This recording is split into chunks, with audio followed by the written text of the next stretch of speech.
ça remet en question tous les 200 ans d'histoire qu'on pense savoir. Vous êtes d'accord? Oui, Napoléon n'a pas existé tel qu'on le dit. Oui. Mais par contre, en fait, ce que tu dis là, ça remet en question. La dame là, elle dit que oui, il y a un Allemand qui a écrit que Napoléon n'aurait pas existé. Et puis voilà, que les langues allemandes, françaises sont des langues récentes. Tout ça, c'est vrai en fait. Tous les 200 ans d'histoire qu'on a là sont fausses. Le français, il vient du créole en fait.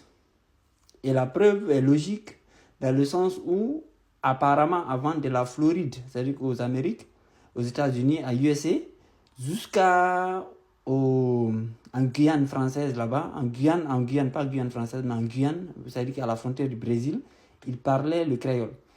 Donc, or, la France n'a pas colonisé toutes ces îles-là. Or, s'ils parlaient tous du créole, ça veut dire qu'à un moment donné, toute cette entité-là était sous une seule langue. Donc, cette langue-là n'est pas venue d'un contact avec les Français. Après, là où ça va, le bas blesse, c'est que les ethnies noires d'Afrique, peut-être cette dame-là, elle a un nom Traoré. Et généralement, bon, la plupart des Traoré, c'est des gens qui se qualifient de Mandingues, Bambara ou autres. Eh bien, vous, là, les Mandingues, Bambara, les Malinké de Guinée, là, les Bambara, Malinké de Guinée, par exemple, et Bambara, ce sont des ethnies façonnées aux alentours de 1900. C'est eux qui étaient dans l'armée coloniale, dans l'armée qu'on dit coloniale entre parenthèses.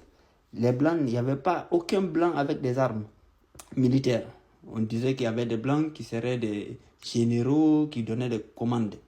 Mais à 95%, l'armée, c'était des noirs. Et ces noirs-là, c'est eux qui ont été réinstallés et qui colonisent aujourd'hui ces pays-là. La colonisation a commencé effectivement en 1960.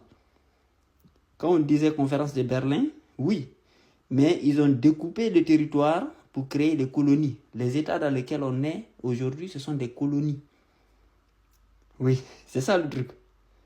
Ça veut dire que la conférence de Berlin, oui, mais ils ont découpé. Et au moment où ils découpaient l'Afrique, ils étaient en train de découper aussi l'Europe de l'Ouest.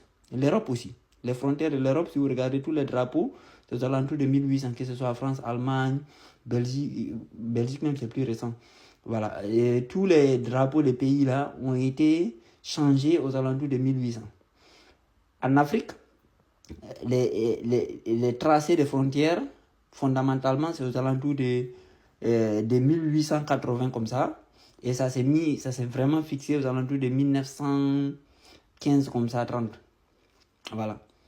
Et en 1960, les institutions qu'ils ont créées pour contrôler le territoire qu'ils ont découpé, les petites portions du territoire qu'ils ont découpé, ont été opérantes. Et c'est pour ça qu'ils parlent d'indépendance. Ils ne parlent pas de libération. C'est les entités qu'ils ont fabriquées qui sont devenues indépendantes. C'est-à-dire que de la maison mère, si on veut. Comme si tu crées une succursale. C'est-à-dire que c'est devenu des entités qui peuvent fonctionner toutes seules. C'est ça qu'on appelle l'indépendance en Afrique. C'est pas... Si vous voyez, quand l'Allemagne a envahi la France, quand la France est libérée, ils n'ont pas parlé d'indépendance, ils ont parlé de libération. Mais nous, c'est indépendance. Et ce n'est pas les anciennes entités qui étaient là, qui sont libérées. C'est ce qui a été fabriqué, qui est devenu mature et capable de fonctionner tout seul. Donc, déjà, la colonisation a commencé effectivement en 1960. Actuellement, on est en plein dans la colonisation. Et les ethnies comme Bambara du Mali, avec ses petits sous-variantes, quoi.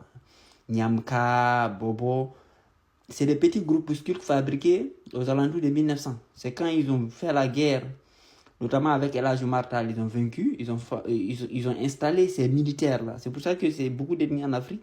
Si vous regardez leur constitution, ils sont organisés, ils ont des structures militaires. Le culte du secret, tu connais jamais la vraie histoire de la communauté, sauf si tu es initié. Il y a une hiérarchie très claire.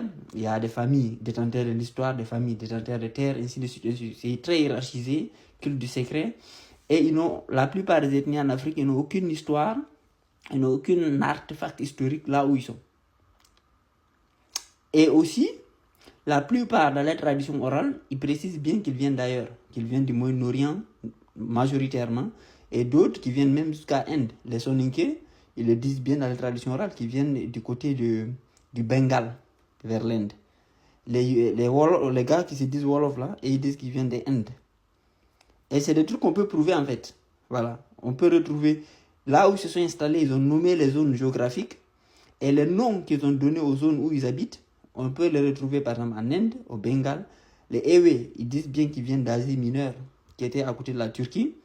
Les Hausa, ils disent qu'ils viennent de Bagdad. Et on retrouve aussi la trace. Les Yoruba, ils disent qu'ils viennent de la Mecque et qu'ils étaient contre l'islam. Ils se sont battus. Voilà. Dans la tradition orale, ils ont toujours dit qu'ils venaient d'ailleurs. Les Sonra, ils disent qu'ils viennent du Yémen. Les Gouran au Tchad, ils disent qu'ils viennent de Yémen aussi. Les Bantous, ils disent qu'ils viennent d'Asie. Les Ibo, ils viennent d'Asie. Ainsi de suite, en fait. Le problème, c'est que les gens ne savaient pas à quelle date. Et depuis les mouvements panafricanistes là, avec Chantal Diop, tout le monde veut dire qu'il vient de l'Égypte antique. Ce qui est faux. La culture de l'Égypte antique, c'était des éleveurs pasteurs. Or, la plupart de ces ethnies noires, surtout ceux qui sont aux côtes, ils n'ont aucune notion d'élevage. Et certains ne sont même pas cultivateurs. Et ils n'ont aucun artefact de leur ancienneté. C'est-à-dire qu'ils n'ont pas de palais anciens. Ils n'ont aucune trace de leur existence dans la zone avant. C'est-à-dire que les ethnies, surtout qui sont installées aux côtes, ils n'ont même pas traversé l'Afrique pour venir s'installer aux côtes. Ils sont venus avec les Blancs. Ils sont venus ensemble. En fait, ce sont des communautés qui sont censées contrôler la colonie, en fait. Mais pour ne pas être combattus, évidemment, ils se sont façonnés une histoire disant qu'ils ont toujours été là, tout comme quand les Caucasiens blancs contrôlaient l'Afrique du Sud, ils disaient que c'était eux les autochtones de l'Afrique du Sud et que les Noirs étaient immigrés venant du Zimbabwe. C'est ce qu'ils disaient pour légitimer leur domination en Sud-Afrique. Et bien les Noirs de côte là, les aborigènes au Congo, ce sont ceux qui sont à l'est, vers la zone des Grands Lacs. Les gens qu'on dit spécifiquement Bantous là, qui sont à la côte ouest là. En fait, ceux-là, ils sont venus. Ils n'ont aucun artefact là-bas. Les Akans, le plus ancien palais d'Ashanti, date c'est celui qu'ils ont fabriqué avec les Blancs, en 1800 et quelques. Ils n'ont aucune trace. Les Malinqués de Guinée, les Bambara, et c'est encore pire, à la frontière Mali-Guinée, ils n'ont rien qui peut même pas faire 100 ans. Et jusqu'à l'indépendance, par exemple, en Guinée, il n'y avait pas d'ethnie Malinké en Guinée. Et c'est durant Samori que l'ethnie Konyanké en Guinée a été fondée. Donc, c'est des groupes qui ont été installés ici. Tu remarques bien, c'est eux qui contrôlent ces portions qui ont été découpées. C'est-à-dire le découpage a été fait et il y a eu des petites entités dans chaque pays qui contrôlent. Comme les Nars mauritaniens, les Nars blancs, là, ils viennent d'Iran. Ils l'ont toujours dit. Mais on ne savait pas quand ils étaient venus. En fait, ils sont venus avec les Français. Et c'est eux qui contrôlent aujourd'hui la Mauritanie. Et toutes les ressources de la Mauritanie sont pompées en collaboration avec la même entité européenne ici. Mais l'Europe ici aussi, en fait, les Blancs qu'on dit caucasiens, pourquoi on les appelle caucasiens? Parce qu'ils viennent du Caucase. Mais la Caucase, c'est la zone Turquie ici. Turquie, Arménie et machin, là, Arabie Saoudite et machin. En fait, c'est les gens qui sont venus du Moyen-Orient ici, du Caucase ici, qui se sont installés même au Moyen-Orient ici. C'est-à-dire que l'Arabie avant, c'était des gens à peau foncée qui étaient là-bas. Les Blancs qu'on voit, les Arabes blancs qu'on voit au Moyen-Orient, ils sont arrivés là aux alentours de 1800, ils ont commencé à dominer. Sinon, si vous regardez même les vidéos de les documentaires des années 50, rien qu'en Égypte, ici, vous verrez que la population était très foncée.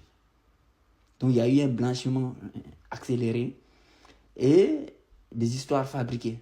Donc, les Blancs, le pouvoir qui est en Europe occidentale ici, ils viennent du Caucase. Parce que l'Empire romain était centré en Turquie. À Istanbul, qui s'appelait Constantinople. Et les gens qui étaient en Europe de l'Ouest, c'était majoritairement, on peut imaginer, des Maures et des Créoles. Les Créoles. Des Créoles qui sont les mêmes que ceux des Antilles et des Caraïbes.